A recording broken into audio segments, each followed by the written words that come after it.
Olá, seja bem-vindo a mais um comentário da Bíblia Israelita. Hoje vamos comentar Mateus capítulo 19, versos 24. Corda grossa ou camelo? Mas antes, não se esqueça de fazer sua inscrição em nosso canal. Verifique aí o sininho, porque o YouTube não gosta de ficar enviando vídeos. Então ative o seu sininho para receber todas as notificações de estudos do nosso canal.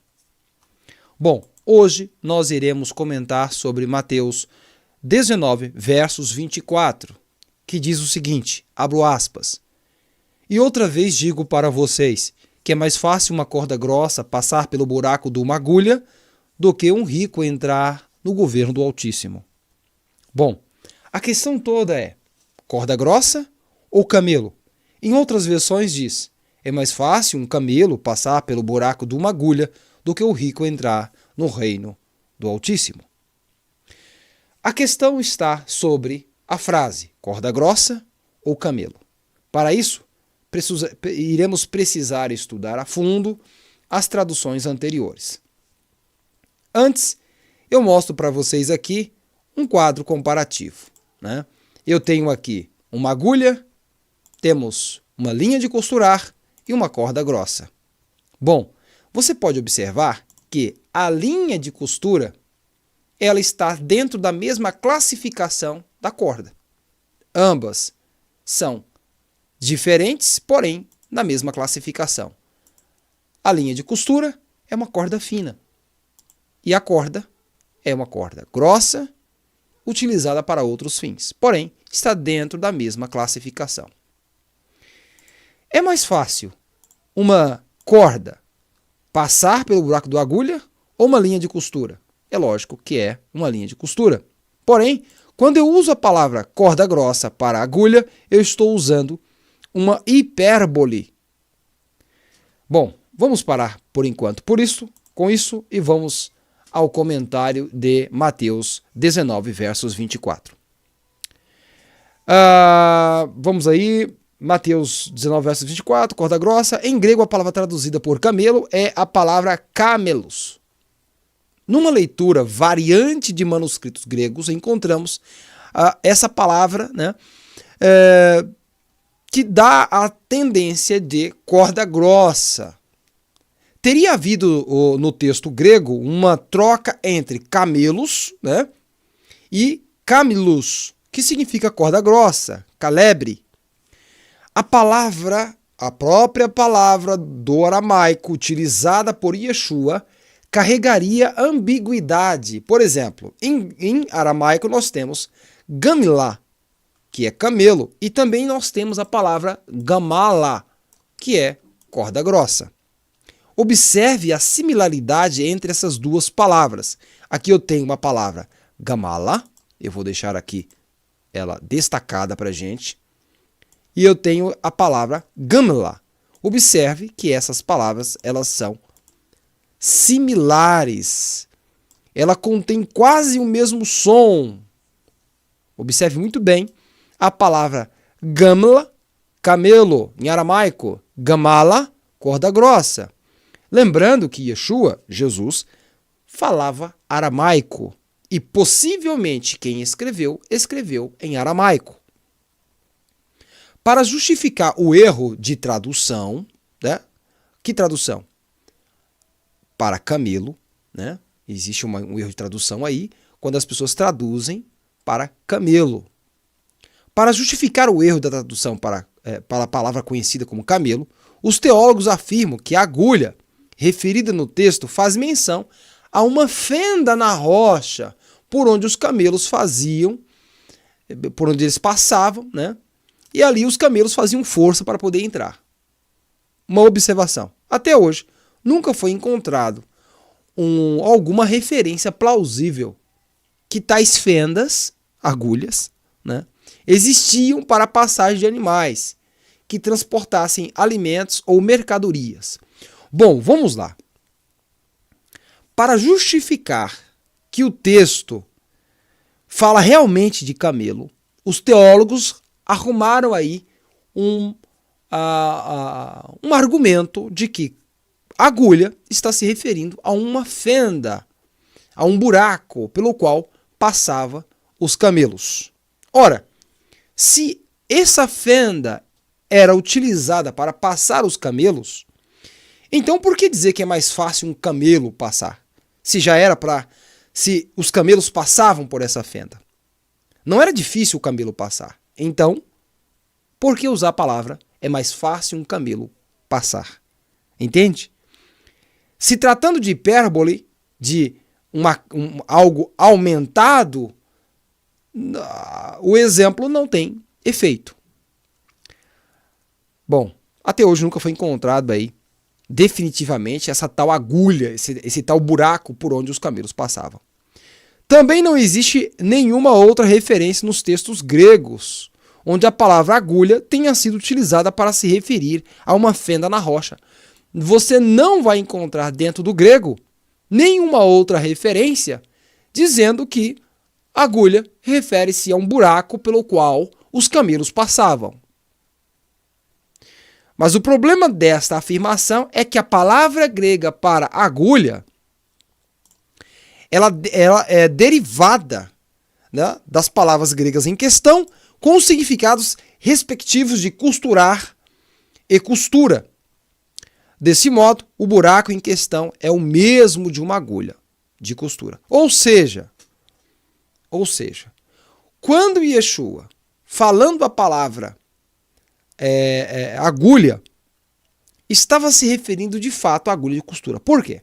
Porque na tradução para o grego, a palavra agulha, ela é de fato para aquele objeto que as mulheres, né, os homens, utilizam para costurar. Entendeu aí? Percebeu que o exemplo está se tratando de agulha de costurar e não um buraco na rocha. Vamos continuar. Portanto, faz muito sentido Yeshua ter falado corda grossa. Usamos uma corda fina, que é uma linha, para passar pelo buraco de uma agulha. Portanto, usar uma corda grossa seria impossível. Dessa forma, caracterizamos que Yeshua usou uma hipérbole harmônica.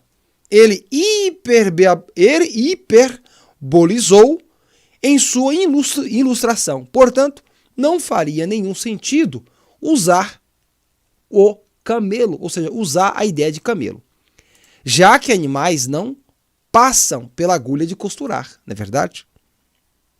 No português, usamos algumas hipérboles. Por exemplo, vamos lá, exemplo de hipérbole no português.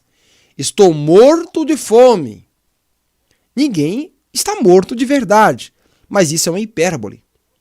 Mesmo se tratando de um exagero, é fato que muitas pessoas morrem de fome. Mas quando eu digo estou morto de fome, eu não estou morto porque estou falando. Chamamos isso de exagero, hipérbole harmônico, né? Vamos continuar. Em aramaico, a palavra usada em tais versões, gamala, é um homônimo e pode significar camelo, dependendo do contexto. Porém, ela pode também ser traduzida por corda grossa e viga. Parece que a tradução para o grego tenha sido do aramaico e possivelmente o tradutor não era familiarizado com a língua semítica e acabou se confundindo com tais palavras. Que palavras são essas? Gamla, que significa camelo, e gamala, corda grossa. Você percebeu a similaridade entre elas? Vou repetir. Gamla, gamala. Vale destacar que no aramaico não existe vogais, ficando apenas as consoantes. E aqui em português eu coloquei G, M, L. Então, em aramaico você só vê as consoantes e não as vogais. Fica muito mais fácil da pessoa se confundir, não é verdade? Lembrando que na época não havia a máquina de impressão, era feito à mão. Então, se a pessoa estava cansada, qualquer erro dava origem para outra palavra. Vamos então para o exemplo de uma palavra, homônimo, uma palavra homônima no português. Vamos lá. É uma palavra, por exemplo, como canto, que pode significar ângulo, esquina ou alguém que canta. Então vamos lá. Canto pode significar um ângulo ou alguém que está cantando. Elaboramos agora duas frases para que você possa entender. Primeira, o canto do passarinho. Segunda, o canto da casa. Ambas usam a palavra canto, mas com um significado totalmente diferente, porque canto do passarinho é o ato do passarinho cantar e o canto da casa é o ângulo da casa, né? Totalmente diferente. Bom, na frase, é mais fácil um camelo passar pelo fundo de uma agulha, ou é mais fácil uma corda grossa passar pelo fundo de uma agulha, o entendimento será possível por meio de dois elementos. Primeiro, a finalidade do sujeito, a agulha. Segundo, a compreensão ampla do contexto. A finalidade do sujeito, a agulha, é a de costurar. E para costurar, usamos corda fina. Fica muito mais claro que Yeshua se referia à corda grossa e não a camelo. Lembrando, em aramaico existem duas palavras, gamla e gamala. São duas palavras parecidas. Palavras que, no cansaço da tradução, no cansaço da transcrição, a pessoa pode errar e dar outro significado. Lembrando também que em grego nós encontramos também, aí todo vestígio de que a palavra também possa ter sido corda e corda grossa. Porque em grego temos a palavra camelos, que significa corda grossa, e a palavra camelos, que é camelo. Então são duas palavras também parecidas. Entendeu a questão? Bom, em grego nós temos a palavra trupema, que é orifício de uma agulha.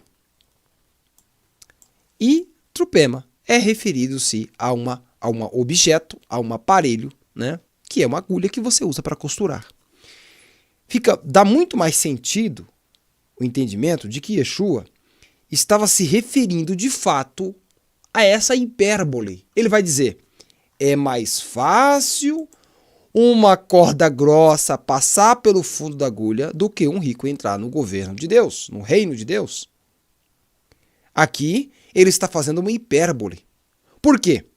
Se a agulha, como os teólogos dizem, é um buraco na rocha, uma fenda na rocha, ou uma fenda em alguma passagem, e ele está dizendo que os camelos passavam por essa fenda, não faz sentido usar esse exemplo, já que os camelos passam por essa fenda.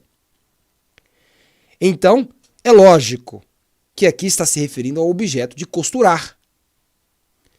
É lógico que na agulha de costurar se usa uma corda fina, chamamos de linha. E ora, se eu utilizar a corda grossa, eu estou utilizando o hipérbole. É mais fácil uma corda grossa passar pela fenda de uma agulha do que o rico entrar no reino dos céus.